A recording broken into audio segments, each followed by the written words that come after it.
जलाओ दीप सब मिलकर, अवध में राम आए हैं। जलाओ दीप सब मिलकर, अवध में राम आए हैं।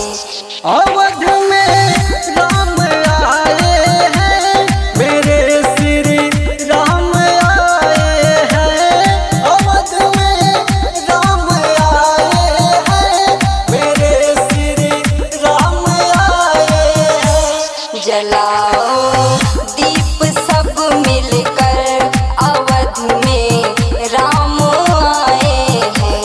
मनाओ खुशियाँ सब मिलकर, प्रभु श्री राम आए हैं।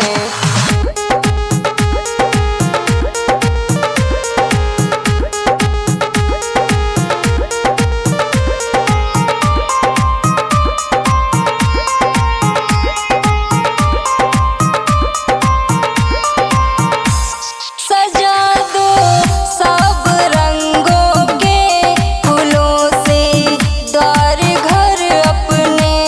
सजा दो सब रंगों के फूलों से द्वार घर अपने।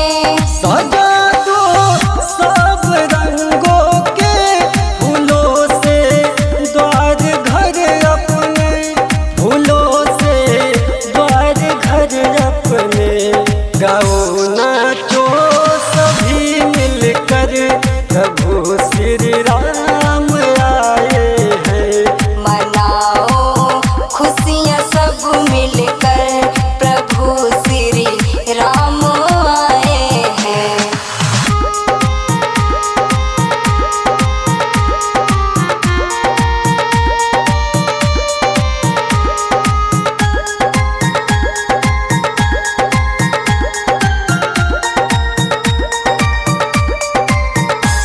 कई वर्षों से भक्तों ने किया प्रतीक्षा इस दिन का।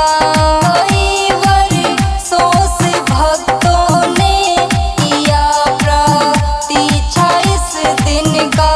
कई वर्षों से भक्तों ने किया प्रतीक्षा इस दिन का। किया प्रतीक्षा इस दिन का। कोमल राहुल धर्मेंद्र मोहित स्वागत में